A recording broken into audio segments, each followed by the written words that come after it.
उत्तर प्रदेश में बीजेपी मुख्यमंत्री के नाम का ऐलान आज शाम 5 बजे लखनऊ के लोक भवन में होने वाली विधायक दल की बैठक के बाद करेगी और उसके बाद कल शाम 5 बजे से शपथ ग्रहण समारोह होगा। उत्तर प्रदेश के मुख्यमंत्री पद की रेस में मोदी सरकार में मंत्री मनोज सिन्हा का नाम आगे चल रहा है। हालांकि मनोज सिन्हा ने इस बारे में कहा है, विधायक दल की बैठक में यूपी के दोनों केंद्रीय पर्यवेक्षक वेंकैया नायडू और भूपेंद्र यादव सहित प्रदेश प्रभारी ओम माथुर के साथ केशव प्रसाद मौर्य और सुनील बंसल भी मौजूद रहेंगे।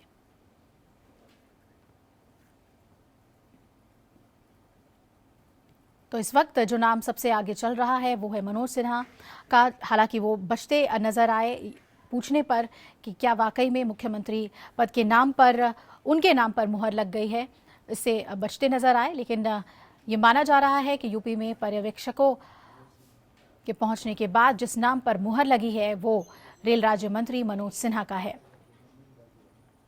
तो लखनऊ में शाम 5 बजे बीजेपी विधायक दल की बैठक होगी और माना जा रहा है कि कल शपथ ग्रहण समारोह हो जाएगा। आज उत्तराखंड में शपथ लेंगे मुख्यमंत्री, तो कल उत्तर प्रदेश को मुख्यमंत्री मिल जाएगा।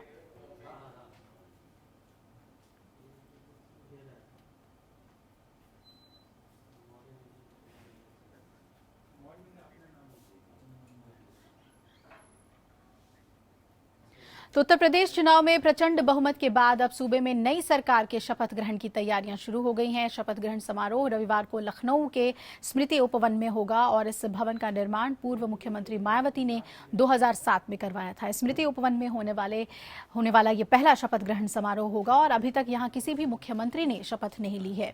ये लखनऊ का सबसे बड़ा मैदान है, इसकी क्षमता करीब 3 लाख की है। कार्यक्रम के दौरान 2 मंच बनाए जाएंगे और एक मंच पर प्रधानमंत्री बैठेंगे, वहीं दूसरे मंच पर राज्यपाल और शपथ लेने वाले मुख्यमंत्री और मंत्री बैठेंगे। हालांकि बीजेपी ने अभी तक यूपी के सीएम चेहरे पर मुहर नहीं लगाई है। दावेदारी के रेस में बेशक रेल राज्य मंत्री मनोज सिन्हा का नाम आगे है, साथ ही गृह मंत्री राजनाथ सिंह के नाम पर भी चर्चा है। हालांकि रेस में मनोज सिन्हा सबसे आगे बताए जा रहे हैं। उनके नाम पर मुहर लगना अब बस औपचारिकता भर रह गई है।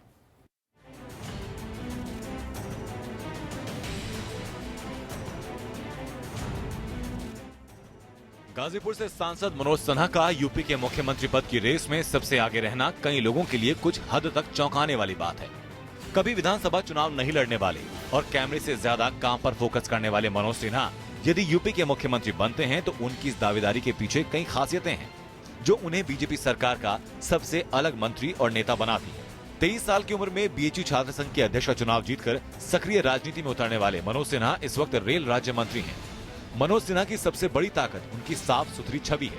उन पर किसी तरह का आरोप नहीं लगा और यही इनकी अविवादित छवि उन्हें पीएम मोदी और पार्टी अध्यक्ष अमित शाह का प्रिय बनाती है। मनोज सिन्हा अपने संसदीय क्षेत्र गाजीपुर में बेहद सक्रिय रहते हैं। लोगों से सीधा जुड़ाव उन्हें एक बेहतरीन जमीनी नेता बनाता है। छुट्टी के दिन भी वो जनता दरबार लगाते हैं और लोगों को बुलाकर उनकी समस्याएं सुनते हैं और समाधान करते हैं। रेलवे में बतौर राज्य मंत्री उन्होंने सुरेश प्रभु के साथ कंधे से कंधा मिलाकर काम किया। रेलवे में बतौर राज्य मंत्री काम करते हुए उनका काम और समर्पण देखकर प्रधानमंत्री ने उन्हें संचार मंत्रालय का अतिरिक्त प्रभार भी सौंपा है। मनोज सिन्हा अजात शत्रु कहे जाते हैं। राजनीति में ऐसे नेता विरले होते हैं। न पार्टी के भीतर उनका कोई दुश्मन है और न ही बाहर। पूरी पार्टी में सबसे दोस्ताना रिश्ते उनकी बड़ी ताकत है। पार्टी हाईकमान चाहता है कि यूपी का मुख्यमंत्री एक ऐसा चेहरा हो जो सभी को मान्य हो। ऐसे में मनोज सिन्हा इस खासियत को पूरा करते हैं। मनोज सिन्हा एक संतुलित वक्ता भी हैं। वो तोल मोल कर और संतुलन के साथ बोलते हैं। हाल के यूपी विधानसभा चुनाव में वो ऐसे स्टार प्रचारकों में रहे हैं जिन्हें हेलीकॉप्टर दिया गया। Bureau report, APN. और इस पे और ज्यादा जानकारी लेंगे। मेरी सहयोगी अनामिका जुड़ रही है हमारे साथ लखनऊ से। अनामिका, सबसे पहले मनोज सिन्हा का नाम सबसे आगे बताया जा रहा है उत्तर प्रदेश के मुख्यमंत्री के तौर पर। कितनी पुख्ता ये खबर हम तक पहुंच रही है कि मनोज सिन्हा के नाम पर मुहर लग जाएगी?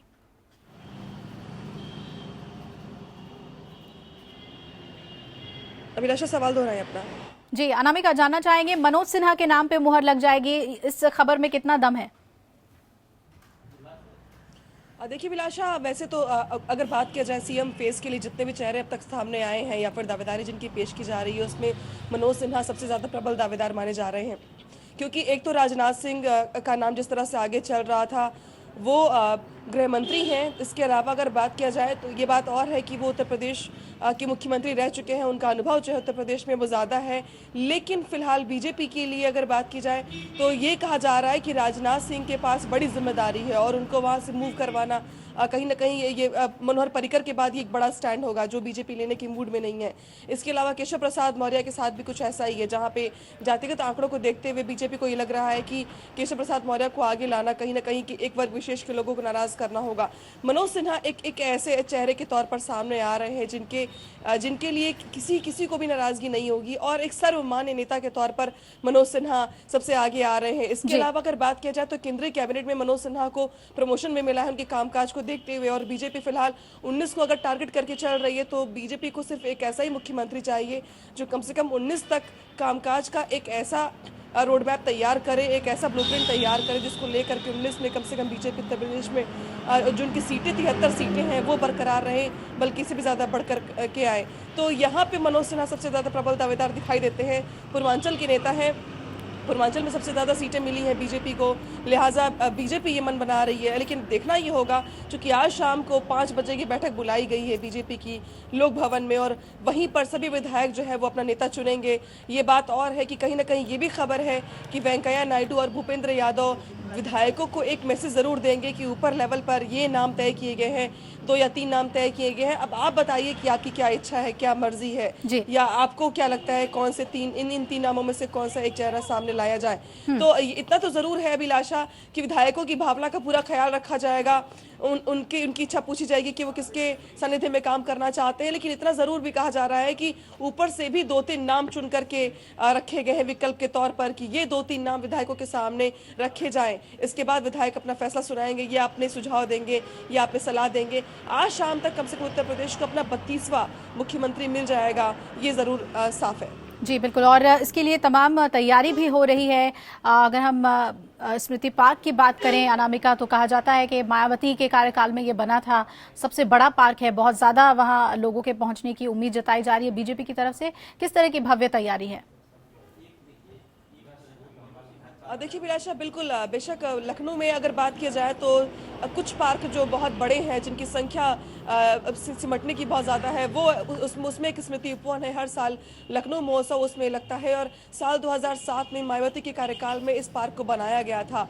अगर आपको 2012 का कार्यकाल याद होगा समाजवादी पार्टी का, तो उनका जो शपथ ग्रहण था वो लामार्ट ग्राउंड में किया गया था, लेकिन 224 विधायक थे, इसलिए इस लिहाज से वो मैदान जो था वो उनके लिए ठीक था। लेकिन इस अगर कार्यकाल की बात की जाए, बीजेपी सरकार की बात की जाए, तो 324 विधायक है, इसके साथ ही साथ 70,000 से ज़्यादा लोगों के आने की बात कही जा रही है। अलग अलग प्रदेशों से भी कार्यकर्ता आ रहे हैं, मुख्यमंत्री आ रहे हैं, लिहाजा 1 लाख से ज़्यादा लोग इस शपथ ग्रहण का हिस्सा बनेंगे, साक्षी बनेंगे। लिहाजा अगर बात की जाए स्मृति उपवन की, तो वो मैदान इस पूरे कार्यक्रम के लिए बिल्कुल ही परफेक्ट होगा, क्योंकि वहाँ पे 3 लाख से ज़्यादा लोग उस मैदान में रह सकते हैं, जहाँ पे मायावती अक्सर रैलियां भी करती रही हैं।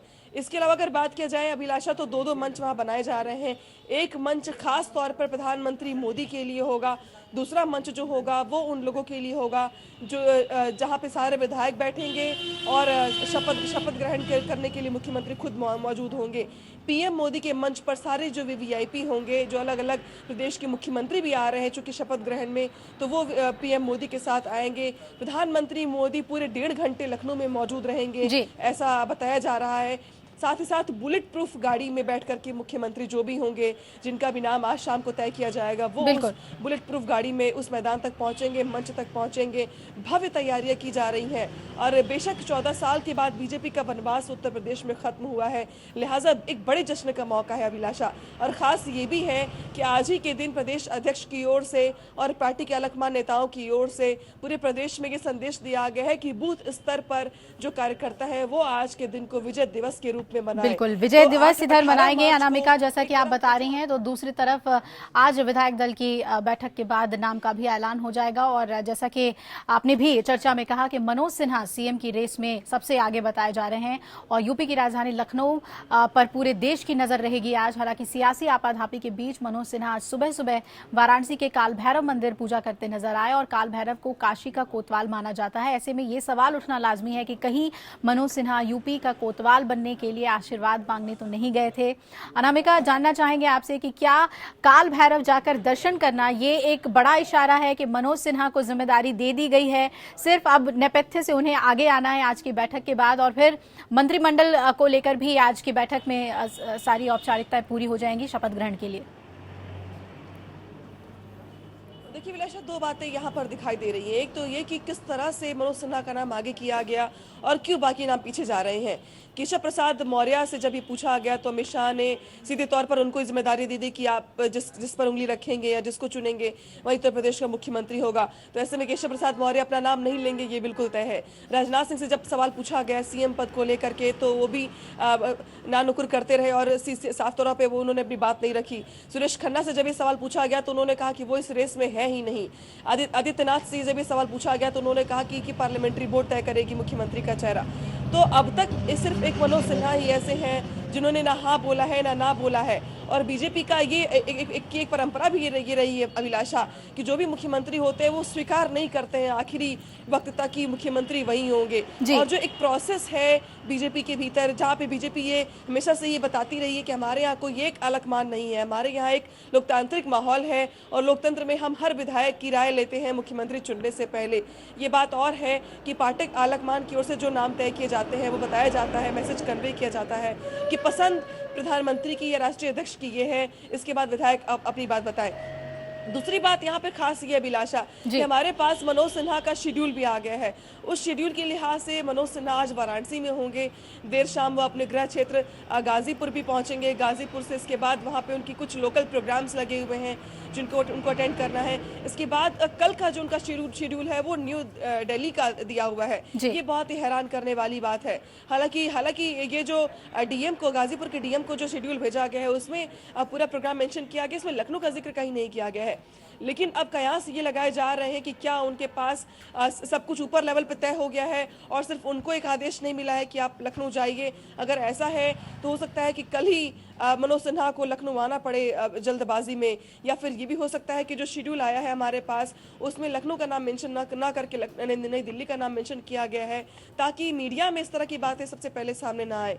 तो बहुत सारी बातें यहाँ पे प्रिकॉशन के तौर पर ली गई हैं, लेकिन ये जरूर तय है कि आज की इस बैठक के बाद जो भी एक नाम होगा, फिर चाहे वो मनोज सिन्हा हो या फिर बीजेपी किसी को भी ढूंढ करके लाती है, कम से कम आज उत्तर प्रदेश को अपना एक रहनुमा मिल जाएगा, अपने मुख्यमंत्री का चेहरा साफ हो जाएगा कि आखिर अब उत्तर प्रदेश बनाने के लिए किस मुख्यमंत्री का नाम सबके सामने आ रहा है। जी बिल्कुल अनामिका, सभी घटनाक्रम पे आप नज़र बनाए रखिएगा। फिलहाल बहुत बहुत शुक्रिया आपका पूरी जानकारी हमें देने के लिए। बीजेपी में जो सरगर्मी चल रही है इस वक्त मुख्यमंत्री के नाम पर और लगभग तय माना जा रहा है रेल राज्य मंत्री मनोज सिन्हा का। जैसा कि हमने आपको बताया कि मनोज सिन्हा का उत्तर प्रदेश में मुख्यमंत्री बनना लगभग तय है। मनोज सिन्हा का नाम आते ही उत्तर प्रदेश की नौकरशाही में हड़कंप मचा हुआ है। मनोज सिन्हा काम को लेकर काफी कड़क माने जाते हैं और माना जा रहा है कि मोदी की योजनाओं को लागू करने के मामले में वो किसी तरह की ढिलाई बर्दाश्त नहीं करेंगे। ऐसे में यूपी के नौकरशाही में खलबली तो है ही, कुछ वरिष्ठ अधिकारियों ने अपने मातहतों को कामकाज के ढर्रे में बदलाव लाने की नसीहत तक दे डाली है। उत्तर प्रदेश में नया मुख्यमंत्री कौन होगा, इस पर सस्पेंस बरकरार है, लेकिन इस इमारत में हलचल मची हुई है। उत्तर प्रदेश में सरकार चाहे जिसकी भी रही हो, नौकरशाहों और उनके कामकाज के तरीके को लेकर हर दल की अपनी अलग पसंद रही है। यही वजह है कि सपा सरकार के सत्ता से पैदल होते ही अखिलेश के बेहद भरोसेमंद और करीब रहे अधिकारी ने सरकार के कामकाज संभालने से पहले खुद के होश को संभालने में जुट गए हैं और छोटे अधिकारियों और कर्मचारियों को पुरानी शैली त्यागने और नई ऊर्जा के साथ काम में जुटने के निर्देश दिए जा रहे हैं। अब इसे मोदी फैक्टर कहें या फिर उत्तर प्रदेश बनाने की तरफ बढ़ते कदम। 19 मार्च को बीजेपी सरकार के शपथ ग्रहण समारोह की खबर पर राज्यपाल के मुहर लगाने के साथ ही पुलिस प्रशासन सुरक्षा के इंतजाम में लग गया, तो वहीं दूसरी तरफ यूपी के मुख्य सचिव राहुल भटनागर से लेकर प्रमुख सचिव आवास सदाकांत ने लखनऊ विकास प्राधिकरण के अधिकारियों को नए आदेश तक पुराने आवंटन पर रोक लगाने के साथ साथ कार्यशैली में बदलाव की नसीहत दी है। हालांकि हार के सदमे में डूबे और विपक्ष की भूमिका में आ चुके सपा और कांग्रेस के अधिकारियों को ताबड़तोड़ लिए जा रहे फैसले गले नहीं उतर रहे और अब निशाने पर अधिकारी भी आ गए हैं। मुख्य सचिव वही हैं जो पहले थे, तो उनकी कार्य प्रणालियों में क्या क्या कमियां थी ये जरूर मुख्य सचिव को बताना चाहिए और आने वाले दिनों में निश्चित तौर पर संविधान के अनुरूप बातें होनी चाहिए, संविधान के अनुरूप काम होने चाहिए, वो चाहे शासन के हों चाहे प्रशासन के हों। अखिलेश यादव जी ने निष्पक्षता की एक प्रतिमूर्ति स्थापित की। हमने पूरे 5 साल में कभी भी आप ये नहीं देखा कि गाड़ी के बाहर किस दल का झंडा लगा है, और हर एसपी डीएम को यही निर्देश था कि आप ये मत देखो कि सपा का झंडा है कि बसपा का झंडा है। मैं अपेक्षा करता हूँ भारतीय जनता पार्टी भी इस नियम को आगे जारी रखे। उधर भारतीय जनता पार्टी इस हलचल को अभी से सुशासन की ओर पहला कदम बताते हुए वाहवाही बटोरने की कोशिश में जुटी है। तो सरकार ने शपथ ग्रहण नहीं किया है, और अगर कोई लेटर मैंने देखा नहीं है, लेकिन लेटर है तो स्वाभाविक है उनको आभास हो रहा होगा कि भारतीय जनता पार्टी की सरकार है, सुशासन देना होगा और सुशासन के लिए काम करना होगा। तो सुशासन के लिए अगर वो प्रयास कर रहे हैं तो अच्छी बात है। इससे पहले चुनावों के बीच मायावती के कार्यकाल में बने अंबेडकर पार्कों की सफाई को लेकर अधिकारियों की तेजी को भी सत्ता बदलने की सुगबुगाहट से जोड़कर देखा जा रहा था, लेकिन अब जनता ने अपना फैसला सुना दिया है। अब 17 साल का वनवास खत्म कर उत्तर प्रदेश में वापसी कर रही बीजेपी सरकार के शपथ ग्रहण के पहले नौकरशाही अपनी कोटियां फिट करने में लगी है। अनामिका सिंह, APN, लखनऊ। तो यूपी विधानसभा चुनाव में मिली ऐतिहासिक जीत का जश्न पार्टी आज राज्य भर में विजय दिवस के रूप में मनाएगी। पार्टी केंद्रीय नेतृत्व के लिए गए फैसले के मुताबिक बीजेपी प्रदेश अध्यक्ष केशव प्रसाद मौर्य ने प्रदेश की सभी जिला यूनिट और क्षेत्रीय यूनिट को पीएम मोदी और अमित शाह के प्रति आभार व्यक्त करने के लिए विजय उत्सव मनाने का निर्देश दिया है। उत्तर प्रदेश के सभी जिलों के पदाधिकारियों को विजय उत्सव मनाने की जिम्मेदारी दी गई है और विजय उत्सव कार्यक्रम में सभी विधायकों, सांसदों, जिला पदाधिकारियों की भागीदारी सुनिश्चित किए जाने के निर्देश भी दे दिए गए हैं।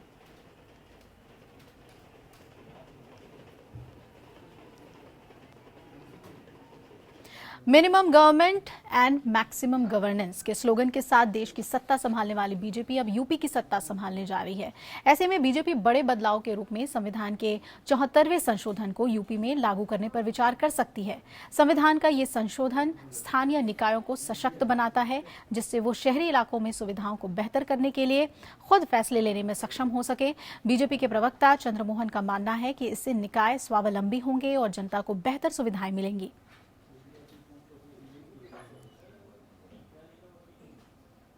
स्वाभाविक रूप से हम तो स्मार्ट सिटी बनाने जा रहे हैं और स्मार्ट सिटी के लिए काम कर रहे हैं, और हमारे शहर गांव ये विकसित हों, मजबूत हों, स्वावलंबी हो, इनका स्वावलंबन बढ़े, ये हमारी प्राथमिकता है और इसके लिए हम काम करेंगे। वहीं बीजेपी अध्यक्ष अमित शाह ने यूपी में सरकार बनने पर स्लॉटर हाउसेस को बंद करने वाला बयान दिया था। ऐसे में यूपी में बीजेपी की सरकार के शपथ लेने के पहले ही अधिकारियों को 1952 से जौनपुर में चल रहे अवैध स्लॉटर हाउस को बंद करने की याद आ गई। नगर पालिका के अधिकारियों ने जौनपुर नगर कोतवाली थाना स्थित शेख मोहम्मद मोहल्ले में कई सालों से चले आ रहे स्लॉटर हाउसेस सील किए। इस दौरान नगर पालिका की टीम को भारी विरोध का सामना भी करना पड़ा। यहाँ रोजाना सैकड़ों जानवर काटे जाते थे। जानवरों का खून और कचरा सीधे गोमती नदी में बहाया जाता था। इस अवैध स्लॉटर हाउस को बंद कराने के लिए स्वच्छ गोमती अभियान के अध्यक्ष गौतम गुप्ता ने पहले नगर पालिका और जिला प्रशासन से गुहार भी लगाई थी, लेकिन तब कुछ नहीं हुआ था। इस अवैध स्लॉटर हाउस के खिलाफ लोगों ने हाईकोर्ट का दरवाजा खटखटाया था। वहीं अवैध स्लॉटर हाउस को सील किए जाने के खिलाफ प्रदर्शन कर रहे लोगों ने कहा कि इससे उनके सामने रोजी रोटी की दिक्कत पैदा हो गई है।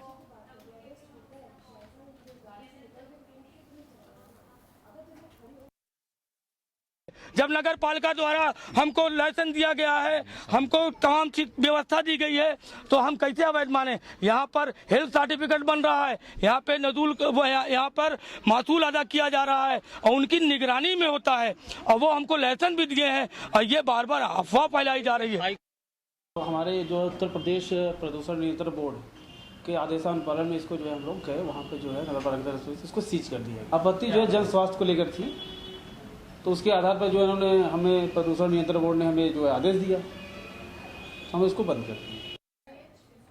तो यूपी में बीजेपी की महाजीत से सत्ता परिवर्तन के बाद अब पूर्व मंत्रियों और विधायकों ने अपने आधिकारिक आवासों को खोलना शुरू कर दिया है। शुक्रवार को समाजवादी सरकार में मंत्री रहे रविदास मेहरोत्रा ने अपने कार्यालय को खाली किया।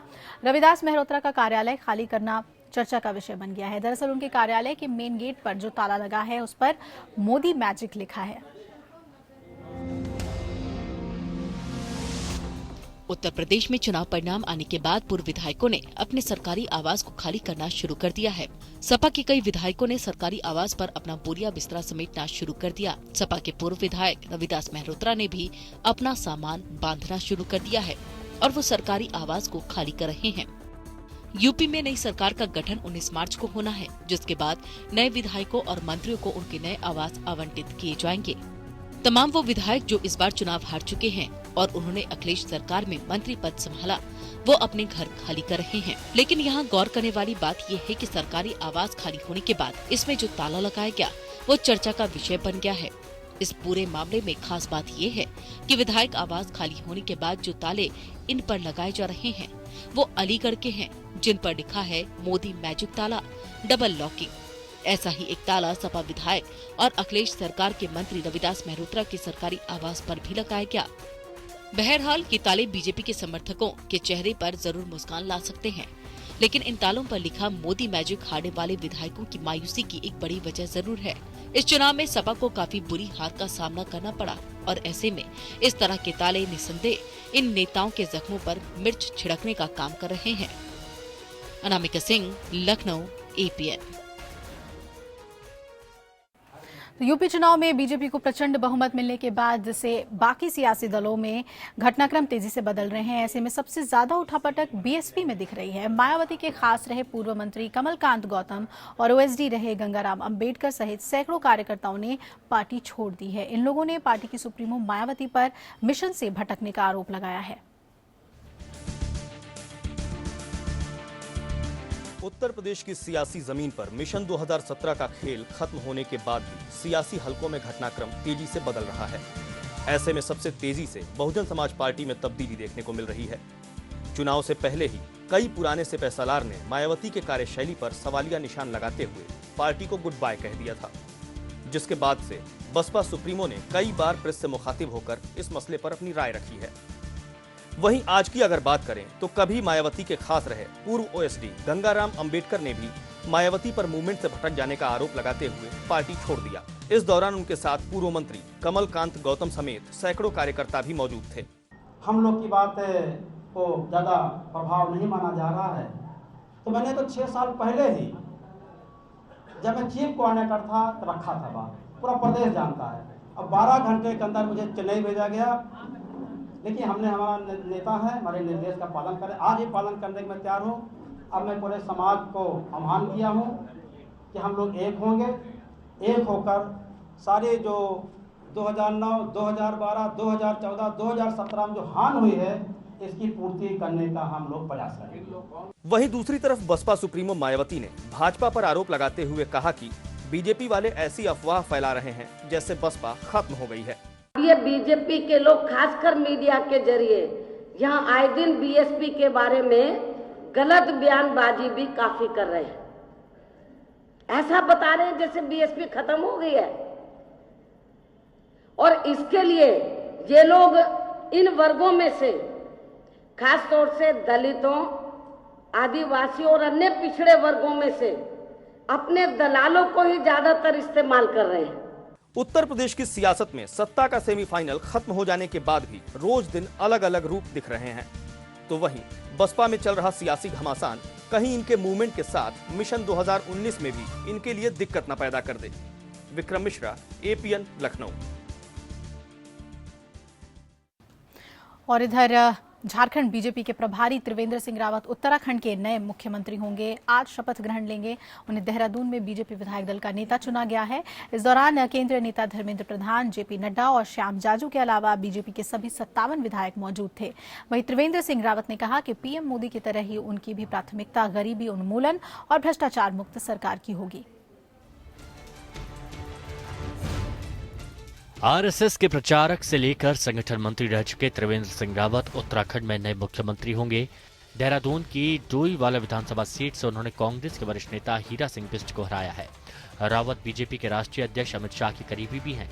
2014 के लोकसभा चुनाव में भी इन्होंने शाह के साथ काफी काम किया था।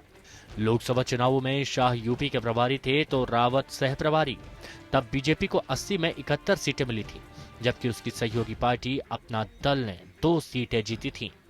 2014 में त्रिवेंद्र सिंह रावत को झारखंड का भी बीजेपी प्रभारी बनाया गया, जिसके बाद राज्य में पहली बार बीजेपी की पूर्ण बहुमत की सरकार बनी थी। रावत को फिर नमामि गंगे समिति का राष्ट्रीय संयोजक बनाया गया। रावत खंडूरी और रमेश पोखरियाल की कैबिनेट में मंत्री भी रहे हैं। दरअसल त्रिवेंद्र सिंह रावत के नाम पर मोहर गुरुवार को दिल्ली में लगी। उन्हें अचानक दिल्ली बुलाया गया था, जहां पार्टी आलाकमान ने मुख्यमंत्री पद सौंपने के संकेत दिए। सबसे बात करें। धन्यवाद मीडिया का, बहुत बहुत धन्यवाद। नई सरकार का शपथ ग्रहण 18 मार्च को देहरादून के परेड ग्राउंड में होगा, जिसमें पीएम नरेंद्र मोदी और अमित शाह के भी मौजूद रहने के आसार हैं। साथ ही देश के कई राज्यों के मुख्यमंत्रियों के साथ ही अन्य प्रमुख पार्टियों के नेताओं के भी समारोह में शिरकत करने की संभावना है। Bureau report, APN। तो उत्तराखंड में त्रिवेंद्र सिंह रावत सरकार आज शपथ लेगी और सूत्रों के मुताबिक त्रिवेंद्र सिंह रावत की कैबिनेट में विधायक यशपाल आर्या, मुन्ना सिंह चौहान, हरक सिंह रावत, ऋतु खंडूरी, प्रकाश पंत, मदन कौशिक, हरवंश कपूर को जगह मिलने की उम्मीद है। तो ये वो नाम हैं जो कि मुख्यमंत्री के साथ मंत्रिमंडल में शपथ लेंगे। ऋतु खंडूरी, प्रकाश पंत, मदन कौशिक, हरवंश कपूर भी मंत्री पद की शपथ ले सकते हैं आज। वहीं विधायक यशपाल आर्या, मुन्ना सिंह चौहान, हरक सिंह रावत का नाम भी आज शपथ लेने वाले मंत्रियों में शामिल है। तो त्रिवेंद्र सिंह रावत को उत्तराखंड का मुख्यमंत्री चुने जाने पर उनके पौड़ी स्थित गांव खैरासैंण में खुशी की लहर है। खैरासैंण गांव स्थित उनके पैतृक घर में उनके भाई का परिवार रहता है। त्रिवेंद्र सिंह रावत को उत्तराखंड का मुख्यमंत्री चुने जाने पर नयार घाटी, सतपुली बाजार में जगह जगह पर बीजेपी ने पटाखे फोड़े और खुशी जाहिर की। भाई हमारा मुख्यमंत्री बना, काफी उम्मीदें हैं। उम्मीदों के साथ साथ ये है कि हम चाहते हैं कि हम अपने पहाड़ में जो हम लोग हैं, हमारी जो ग्रामीण व्यवस्था है उसमें शीघ्र कुछ तब्दीली हो, हम लोगों को सुविधा मिले और हमारा उत्तराखंड का समग्र विकास हो। खुशी मतलब ये है कि इनके पुस्तैनी गांव से मैं हूँ, ग्राम सभा खड़कोली से। पुस्तैनी मतलब खुशी इतनी हुई कि कुछ पूछो मत, कि मतलब बाप दादे का नाम ऊंचा कर दिया इन्होंने। गोवा में बीजेपी की सरकार के गठन को लेकर राज्यसभा में जमकर हंगामा हुआ। कांग्रेस सांसद दिग्विजय सिंह ने गोवा में लोकतंत्र की हत्या का आरोप लगाते हुए राज्यपाल की भूमिका पर चर्चा कराने की मांग की, लेकिन उप सभापति पीजे कुरियन ने इस मांग को खारिज कर दिया, जिस पर कांग्रेसी सांसद वेल जहां पहुंचे और नारेबाजी की। लगातार हंगामा देख सदन की कार्यवाही 12 बजे तक के लिए स्थगित कर दी गई। गोवा मामले की गूंज राज्यसभा में भी सुनाई पड़ी। गोवा में कांग्रेस प्रभारी और राज्यसभा सांसद दिग्विजय सिंह ने प्रदेश के राज्यपाल मृदुला सिन्हा पर लोकतंत्र की हत्या का आरोप लगाया। उन्होंने उपसभापति पीजे कुरियन से मांग की कि उन्होंने नियम 267 के तहत राज्यपाल की भूमिका पर चर्चा कराने के लिए नोटिस दिया है, इसलिए कि सदन की सारी कार्रवाई रोककर इस मुद्दे पर चर्चा कराई जाए, जिस पर उपसभापति ने इनकार करते हुए 164 के तहत कार्य प्रस्ताव लाने को कहा। दरअसल राज्यपाल की भूमिका पर नियम 164 के तहत ही चर्चा कराई जा सकती है, इसलिए उपसभापति ने मूल प्रस्ताव लाने की बात कही। I am only saying, if you want to discuss this issue which has been raised by Honorable Digvijay Singh, that is the conduct this way or that way. No, please, the conduct this way or that way, or the governor. If you want to discuss, please give a formal notice, substantive motion. It is under rule. Please give a formal notice. I will request the Honorable Chairman also to allow it. We can have discussion. इस पर सदन में कांग्रेस के उपनेता आनंद शर्मा ने संविधान की धारा 164(1) का हवाला देते हुए कहा कि कोई राज्यपाल कैसे किसी केंद्रीय मंत्री से सलाह ले सकता है। इस पर कुरियन ने कहा कि खबरों के आधार पर यह मुद्दा नहीं उठा सकते हैं, वस्तु स्थिति को ध्यान में रखते हुए काम करना होता है। इस बीच सदन में विपक्ष के नेता गुलाम नबी आजाद ने कहा कि कांग्रेस ने जो मुद्दा उठाया है वह अति आवश्यक विषय है।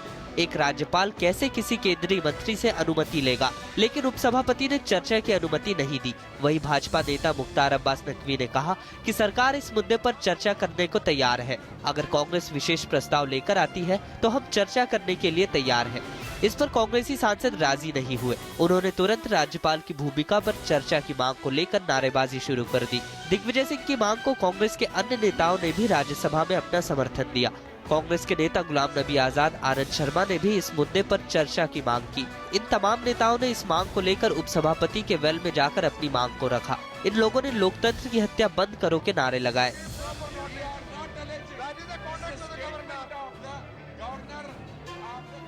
कांग्रेस का आरोप है कि गोवा में सबसे बड़ी पार्टी होने के बावजूद राज्यपाल ने उन्हें सरकार गठन के लिए नहीं बुलाया गया। कांग्रेस ने राज्यपाल पर आरोप लगाया कि उन्होंने संवैधानिक व्यवस्था का पालन नहीं किया। कांग्रेस के इस हंगामे में बिहार में उसके सहयोगी दल जेडीयू ने भी साथ दिया, लेकिन समाजवादी पार्टी ने इस मुद्दे पर कांग्रेस का समर्थन नहीं किया। लगातार हंगामा होते देख सदन की कार्यवाही को 12 बजे तक के लिए स्थगित कर दिया गया। राहुल, APN। यूपी उत्तराखंड में बीजेपी की बम्पर जीत से विपक्षी दलों के होश फाख्ता हो गए हैं। बीजेपी को करीब 40% वोट मिलने के बाद कांग्रेस समेत तमाम विपक्ष महागठबंधन बनाने की तैयारी में जुट गया है। लेकिन क्या ऐसा कोई गठबंधन बन पाएगा, और अगर बन भी गया तो क्या ये गठबंधन मोदी को हरा पाएगा?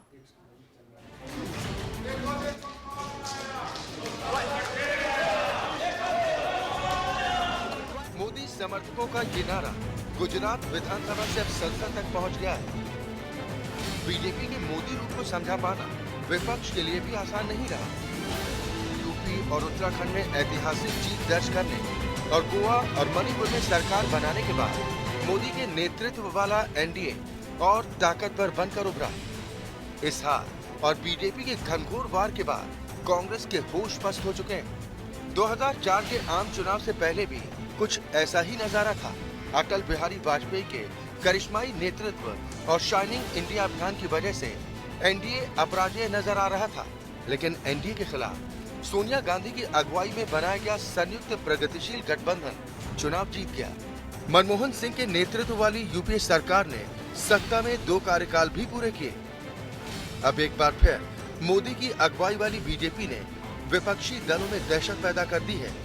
वो समझ चुके हैं कि अब भी मत में डूबे रहे तो 2024 तक मातम मनाना पड़ेगा। वरिष्ठ कांग्रेसी नेता मणिशंकर अय्यर तो खुलकर मानते हैं कि महागठबंधन किए बगैर मोदी को हराना किसी के बूते की बात नहीं। ये तो बिल्कुल साफ नजर आता है। ये सवाल करने के लिए क्या जरूरत है? आंकड़े देखिए, 44 सीट लोकसभा में, 7 या 9 सीट यहाँ उत्तर प्रदेश में। तो मूर्ख होगा जो कि कहेगा कि आज के दिन मोदी को अकेले हम हरा सकें। मणिशंकर अय्यर समेत कई कांग्रेसी नेता मांग कर रहे हैं कि 2004 की तरह 2019 के लिए भी बीजेपी के खिलाफ महागठबंधन बनाया जाना चाहिए। 2014 के बाद बीजेपी का रथ रोकना नामुमकिन लग रहा था। लालू के चुनाव लड़ने पर पाबंदी के बाद आरजेडी अस्तांचल की ओर जा रही थी। नीतीश भी एंटी इनकम्बेंसी की आशंका से आतंकित थे। ऐसे में कांग्रेस को साथ में लेकर बिहार में लालू और नीतीश कुमार ने महागठबंधन बना लिया और 2015 के बिहार विधानसभा चुनावों में बीजेपी को कड़ी पटखनी दे दी। लेकिन यूपी में मायावती और मुलायम एक दूसरे को देखना तक पसंद नहीं करते। ऐसे में हार के पहले महागठबंधन की बात उठाना भी इन्हें नागवार गुजरा था। यूपी उत्तराखंड के नतीजों से पहले ही हालात को भांपकर सपा बसपा चुनाव के बाद गठबंधन की बात करने लगे थे। इसी रणनीति के तहत कांग्रेस उपाध्यक्ष राहुल गांधी ने अखिलेश की मौजूदगी में ही मायावती की तारीफ भी की थी। मायावती जी की मैं पर्सनली रिस्पेक्ट करता हूं। जैसे मैं मायावती जी की रिस्पेक्ट करता हूं, वैसे मैं कांशीराम जी की रिस्पेक्ट करता हूं।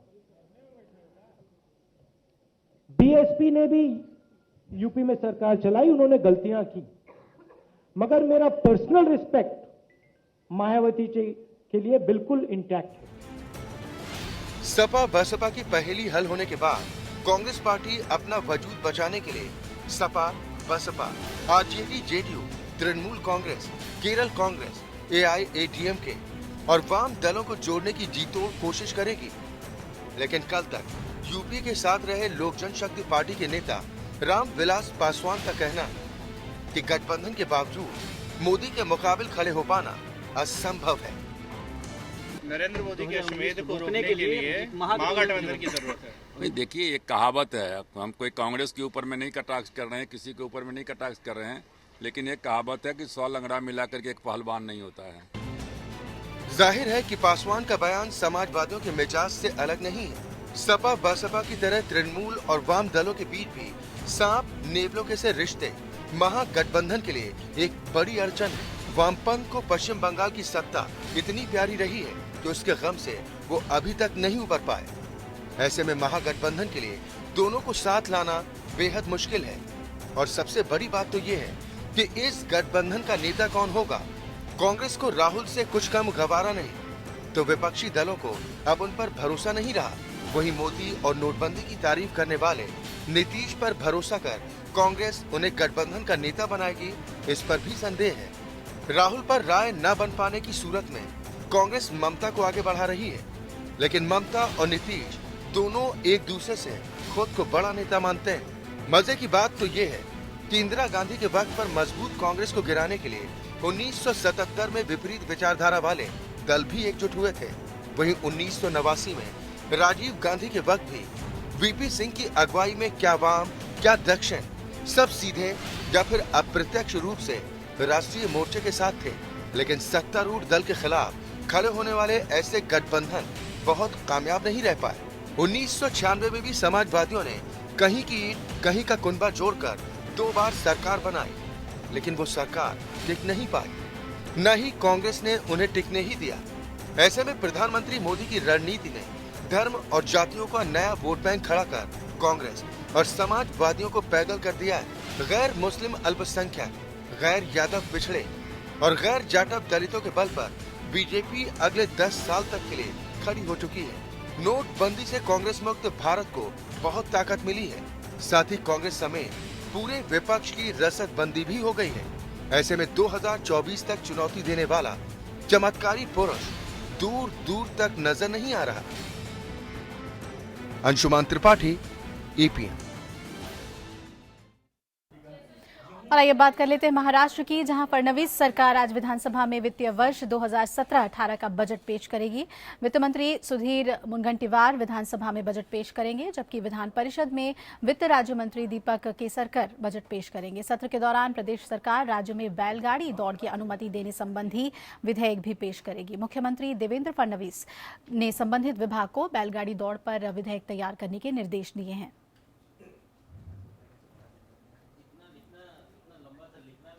और इधर राजधानी में एमसीडी चुनाव की तारीखों का ऐलान हो चुका है। दिल्ली के तीनों नगर निगमों के लिए 22 अप्रैल को वोट डाले जाएंगे। राज्य निर्वाचन अधिकारियों ने यह भी स्पष्ट कर दिया है कि मतदान ईवीएम के जरिए ही होंगे। एमसीडी चुनाव में मुख्य तौर पर बीजेपी और कांग्रेस में मुकाबला होता आया है, लेकिन इस बार अरविंद केजरीवाल की आम आदमी पार्टी के चुनाव मैदान में आने से मुकाबला त्रिकोणीय हो गया है। वहीं आप से अलग हुई योगेंद्र यादव की पार्टी स्वराज इंडिया ने भी एमसीडी चुनाव लड़ने का ऐलान किया है, जबकि बीएसपी और जेडीयू भी चुनावी मैदान में ताल ठोकने को तैयार है। दिल्ली में बीजेपी और कांग्रेस में भी टिकट के लिए घमासान मचा है। पेश है एक रिपोर्ट। ये तस्वीरें हैं दिल्ली बीजेपी मुख्यालय की। दिन की शुरुआत से ही यहां टिकट के दावेदारों की भीड़ बढ़ने लगी थी। नेता अपना हक मांगने में जुटे हैं। इस वक्त तीनों एमसीडी यानी कि नॉर्थ, साउथ और ईस्ट में बीजेपी का कब्जा है। ऐसे में नगर निगम की जंग अहम है और टिकटों के लिए वो हल्ला भी बड़ा है।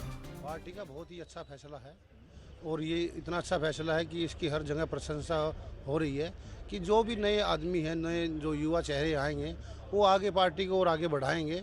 और साफ सभी वाले और सभी जो आने वाले जो पार्षद जो चुने जाएंगे उनका सबका यही रहेगा कि हम दिल्ली का विकास और तेज़ी से करें। मैं पार्टी को बहुत सामान्य नज़र से देख रहा हूँ। पार्टी ने जो फैसला लिया है काफ़ी अच्छा और फैसला भी लिया है। जो ज़मीनी स्तर से हम लोग जुड़े हुए हैं, 15 साल से हम जो कार्य करते आ रहे हैं और हम लोगों की सेवा करना चाहते हैं। पार्टी के निर्णय से हम बहुत खुश हैं। वहीं यूपी विधानसभा चुनाव में जबरदस्त जीत हासिल करने के बाद बीजेपी ने दिल्ली के एमसीडी चुनावों से पहले अहम फैसला लिया है। बीजेपी ने इस बार एमसीडी चुनावों में अपने किसी भी मौजूदा निगम पार्षद को नहीं लड़ाने का फैसला किया है कि नए चेहरों को चांस देने का उपक्रम है। नए चेहरे तो आने चाहिए न। कई दिन से बेचारे हमारे कई कार्यकर्ता दरी उठाते हैं, कुर्सी उठाते हैं, डंडे लगाते हैं, झंडे लगाते हैं उनको भी हमारे पार्षदों ने भी मिलकर के फैसला किया है, उसमें सबको ही समाहित है कि नए चेहरों को चांस दिया। कांग्रेस के दफ्तर में भी टिकट के लिए कम मारामारी नहीं है। उम्मीदवारों की भीड़ यहां पर भी है। माना जा रहा है कि पंजाब में कांग्रेस के नायक कैप्टन अमरिंदर सिंह चुनाव प्रचार की कमान संभालेंगे। पार्टी मेरे को इसलिए टिकट दे कि मुझे लगता है कि अब कार्यकर्ता की सुननी चाहिए, कार्यकर्ता को ही टिकट मिलनी चाहिए, क्योंकि जो जमीन से जुड़ा हुआ है वो ज्यादा मजबूती से काम कर सकता है। एमसीडी चुनाव को लेकर सियासत के गर्म होने की शुरुआत हो चुकी है। अभी तक एमसीडी चुनाव में मुख्यतः बीजेपी और कांग्रेस के बीच मुख्य मुकाबला देखने को मिलता था, लेकिन इस बार इस जंग को और रोचक बनाने के लिए आम आदमी पार्टी भी मैदान में कूद चुकी है। त्रिकोणीय मुकाबले में एक और पार्टी स्वराज इंडिया ने भी एंट्री मार दी है। कभी केजरीवाल के खासम खास रहे योगेंद्र सिंह ने विरोधियों को चैलेंज देने का मन बना लिया है। सभी दल अभी से अपनी अपनी जीत का दावा कर रहे हैं। अभी दिल्ली के तीनों नगर निगमों एनडीएमसी, एसडीएमसी और ईटीएमसी में बीजेपी का शासन है। एनडीएमसी और एसडीएमसी में पार्षदों की 104 सीटें हैं, जबकि ईटीएमसी में पार्षदों की 64 सीटें हैं। तीनों नगर निगमों में महिलाओं के लिए 50% सीटें आरक्षित हैं। अब देखना ये दिलचस्प होगा कि चुनावी रण में अपनी अपनी रणनीति से विरोधियों को चित करने का सपना संजोने वाले दलों में कौन बाजी मारने में कामयाब होता है। सुमंत कुमार, एपीएन, दिल्ली। और अब रुक कर लेते हैं झारखंड का, जहां झारखंड सरकार में शामिल आजसू पार्टी कल रांची के ऐतिहासिक मोरहाबादी मैदान में चल रहे 3 दिवसीय महाधिवेशन के दौरान आजसू पार्टी के तेवर तल्ख बने हुए हैं। 3 दिवसीय महाधिवेशन के दौरान सीएनटी एसपीटी एक्ट में संशोधन को लेकर सरकार के खिलाफ आवाज उठाने को लेकर चर्चा की जाएगी। आजसू के इस स्टैंड को देखते हुए राज्य की विपक्षी पार्टी जेएमएम ने आजसू पर दोहरा चरित्र का आरोप लगाते हुए जनता को गुमराह करने का आरोप लगाया है।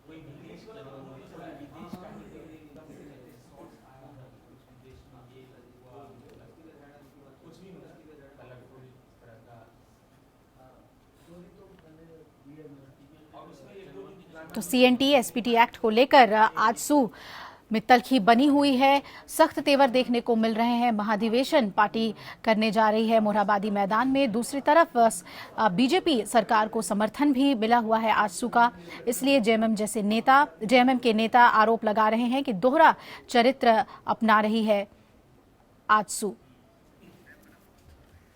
और आइए सीधा रुख कर लेते हैं रांची का। हमारे सहयोगी रफी सामे इस खबर पे ज्यादा जानकारी के साथ जुड़ रहे हैं। रफी, क्या स्टैंड है आजसू का, और दूसरी तरफ बाकी विपक्षी पार्टियां क्या कुछ आरोप लगा रही हैं, क्योंकि सरकार में भी भागीदारी है आजसू पार्टी की?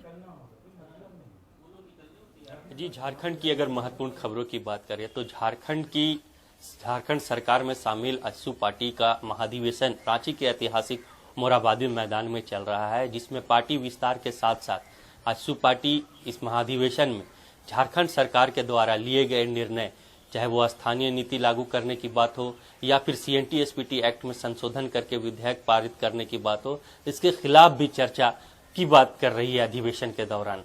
कहीं न कहीं झारखंड सरकार में शामिल है आजसू पार्टी, और अपने महाधिवेशन में अपने पार्टी के विस्तार के साथ साथ जिस तरह से सरकार के इन निर्णयों को खिलाफ चर्चा की बात कर रही है, ये एक बड़ा सवाल खड़ा हो रहा है कि एक तरफ सरकार में भी शामिल है पार्टी और दूसरी तरफ बाहर इस तरह सरकार के निर्णय के खिलाफ चर्चा कर रही है। वहीं इन आजसू पार्टी के इस स्टैंड को देख करके विपक्ष, झारखंड की जो विपक्ष पार्टियां हैं वो लगातार आजसू पर प्रहार कर रही है, और पार्टियों का कहना है, विपक्षियों का कहना है कि आजसू दोहरे चरित्र अपनाते हुए सरकार में शामिल उनके मंत्री सरकार के हर एक निर्णयों पर मुहर लगाते हैं और बाहर जनता को गुमराह करने के लिए इस तरह के स्टैंड अपनाते हैं, इस तरह की बातें करती है। तो कहीं न कहीं अधिवेशन के दौरान जिस तरह से आजसू ने क्लियर किया है कि इन मुद्दों पर, इन चर्चों पर बात होगी, उसको लेकर के पवार अपरहार का दौर जारी है। विपक्ष लगातार वार कर रहा है आजसू पर कि आजसू दोहरे चरित्र का और जनता को गुमराह करने वाली बात करती आ रही है। वहीं अगर हम दूसरी खबरों की बात करें तो झारखंड के लिट्टीपाड़ा विधानसभा में जैसा कि उपचुनाव होने को है आगामी मंथ, वहां उपचुनाव को देखते हुए राज्य की जो राजनीतिक सरगर्मी है काफी तेज हो गई है। सभी पार्टियां अपनी जीत का दावा अब से ही करने लगे हैं। भारतीय जनता पार्टी जहां उत्तर प्रदेश और उत्तराखंड के मेजोरिटी को दिखाते हुए विजय हासिल करने की बात कर रही है। बहुत बहुत शुक्रिया आपका पूरी जानकारी हमें देने के लिए झारखंड की बड़ी खबरों को लेकर। इधर दिल्ली के प्रसिद्ध हजरत निजामुद्दीन दरगाह के 2 सूफी मौलाना पाकिस्तान में रहस्यमय हालात में लापता हुए हैं। निजामुद्दीन औलिया दरगाह के मुख्य सैयद आसिफ अली निजामी और उनके भतीजे नाजिम निजामी आखिरी बार लाहौर के दाता दरगाह में देखे गए थे। पाक के भारतीय उच्चायोग ने इनके गुमशुदगी का मामला पाकिस्तान सरकार के सामने उठाया है। पीरजादा आसिफ निजामी दुनिया भर में अपने करिश्मे के लिए मशहूर निजामुद्दीन औलिया दरगाह के सबसे खास सज्जादा नशीन है। इसके अलावा वो निजामुद्दीन की मां माई साहब दरगाह के भी करता धरता है। अभी तक मिली जानकारी के मुताबिक आसिफ अपने भतीजे के साथ करीब 1 सप्ताह पहले लाहौर के दाता दरगाह गए थे और उन्हें सोमवार को वापस आना था। कल यानी वीरवार को वो लाहौर से कराची के लिए निकले थे। कराची में आसिफ निजामी की बड़ी बहन रहती हैं, लेकिन वो कराची पहुंचे या नहीं, इस बात का पता अब तक नहीं चल पा रहा। आसिफ निजामी के रिश्तेदारों ने भारत सरकार से उनका पता लगाने की अपील की है, जिसके बाद भारत सरकार ने पाकिस्तान की सरकार के सामने इस मामले को उठाया। मुझे कल पता चला है उनकी मिसिंग के बारे में, तो पूरी फैमिली उनकी सब परेशान है। उनकी फैमिली के मेंबर से ही पता चला है, सब लोग परेशान हाल है बहुत ज्यादा। क्या पता चला आपको उनके बारे में? उनकी मिसिंग का है कि उनको एयरपोर्ट से उनकी मिसिंग हुई है। रात से मैं यहीं दरबार में हूँ, अभी ज़्यादा उनसे बातचीत नहीं हो पाई मेरी, क्योंकि यहाँ दरगाह शिफ्ट की जिम्मेदारी भी होती है हम लोगों की, तो यहाँ का इंतजाम को सब देखना पड़ता है। तभी मेरी फैमिली के लोगों से ज़्यादा बातचीत नहीं हो पाई है, लेकिन इतना पता है कि सब लोग कोशिश कर रहे हैं, सरकार के जरिए भी वो कोशिश कर रहे हैं कि उनको पता चले। सरकार जो है उसमें जो कुछ भी उपयुक्त कदम है वो उठा रही है और पाकिस्तान की सरकार से भी इस संबंध में सरकार ने उच्च पदस्थ जो हमारे अधिकारी हैं उन्होंने बात की। दाता दरबार दक्षिण पूर्व एशिया की सबसे पुरानी दरगाह में से एक है। यहाँ पर निजामुद्दीन औलिया और गरीब नवाज दोनों की ही काफी मान्यता है। ऐसे में हर साल दोनों देश के सूफी संत पाकिस्तान से भारत और भारत से पाकिस्तान जाते हैं। Bureau report, APN. दुनिया के सबसे खूंखार आतंकी संगठन आईएसआईएस की निगाहें अब भारत पर हैं। भारत में दहशत फैलाने के लिए आतंकी संगठन ने कहा है कि उसका अगला निशाना ऐतिहासिक धरोहर ताजमहल है। आईएसआईएस ने एक माइक्रो ब्लॉगिंग वेबसाइट पर ताजमहल समेत भारत में कई जगहों पर धमाके करने की धमकी दी है। यूपी के पुलिस प्रशासन ने इस धमकी को गंभीरता से लेते हुए ताजमहल की सुरक्षा और भी कड़ी कर दी है।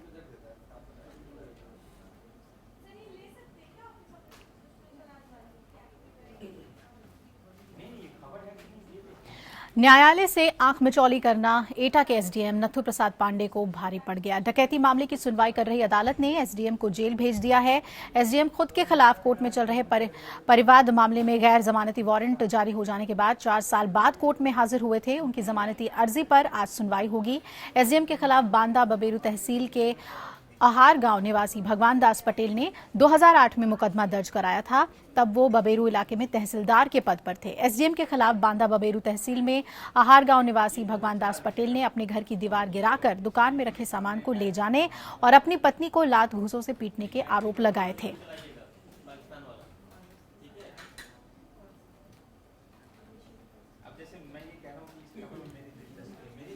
सिद्धार्थनगर जिले के नौगढ़ रेलवे स्टेशन पर खुलेआम बदहाली और लापरवाही का आलम देखने को मिल रहा है। यहाँ के रेलवे कर्मचारियों को यात्रियों की कोई फिक्र ही नहीं है। आलम यह है कि टिकट खिड़की पर लंबी लाइन देखने को मिलती है और सीट पर मौजूद कर्मचारी आराम फरमाने में मशगूल रहते हैं। तस्वीरों में आप देख सकते हैं कैसे बाबू मोहम्मद अनवर नाम के रेलवे कर्मचारी ड्यूटी के दौरान काम करने के बजाय अपनी सीट पर सोए हुए मिले और यात्रियों के बार बार आवाज लगाने के बाद भी इनकी नींद नहीं खुली। मोहम्मद अनवर के खिलाफ ड्यूटी के समय सोते रहने की शिकायत कई दिनों से यात्री कर रहे हैं, लेकिन रेलवे अधिकारी इस पर चुप हैं। ऐसी हालत में यात्रियों को बिना टिकट लिए ही ट्रेन में सफर करना पड़ रहा है और मोहम्मद अनवर की वजह से रेलवे को लाखों रुपए के राजस्व का नुकसान भी उठाना पड़ रहा है। जब इस बारे में हमने स्टेशन मास्टर से बात करने की कोशिश की तो उन्होंने बात करने से ही इनकार कर दिया। आए दिन यहाँ की यही नौटंकी रहती है कि लाइन क्लियर हो जाता है, आदमी जब भीड़ जमा हो जाती है, लंबी लाइन लगती है, तब टिकट ये जब 10 मिनट बचता है ट्रेन आने में, तब ये खिड़की खोलते हैं, तब टिकट देना शुरू करते हैं। आधे से ज्यादा लोग टिकट ले नहीं पाते हैं, बिना टिकट ट्रेन में यात्रा करने मजबूर होते हैं। टिकट लेने गए थे आप, क्या टिकट नहीं मिला क्या? सो रहे हैं अभी वहाँ पे। कितनी बार आप गए वहाँ, कितनी देर से सो रहे हैं? गए तो देखा सो रहे हैं तो इधर आए। इधर महाराष्ट्र के धुले शहर में एक डॉक्टर को मरीज के परिजनों द्वारा बुरी तरह से पीटने की घटना में एक सीसीटीवी फुटेज सामने आई है, जिसमें अस्पताल के भीतर करीब 20 लोग डॉक्टर पर हमला बोलते दिख रहे हैं। इस घटना की वीडियो सामने आने के बाद महाराष्ट्र सरकार के हेल्थ डिपार्टमेंट ने पूरे मामले की जांच के आदेश दिए हैं और डॉक्टर रोहन मामोरकर को छाती, आंखें, सिर और पेट में गंभीर चोटें आई हैं। फिलहाल वो इलाज के लिए शहर के जुपिटर अस्पताल में एडमिट हैं।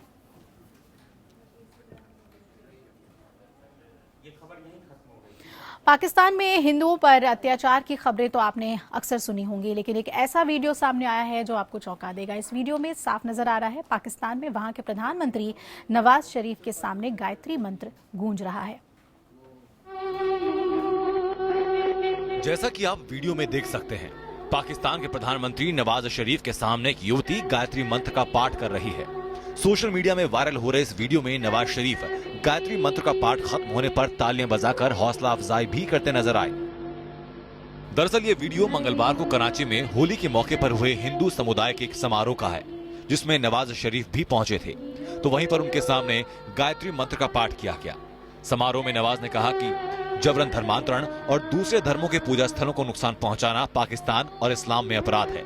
ऐसे में जब भारत और पाकिस्तान के बीच तल्खी का माहौल है, इस तरह का वीडियो दोनों देशों के बीच की गर्मा गर्मी को कम करने में अहम रोल अदा कर सकता है।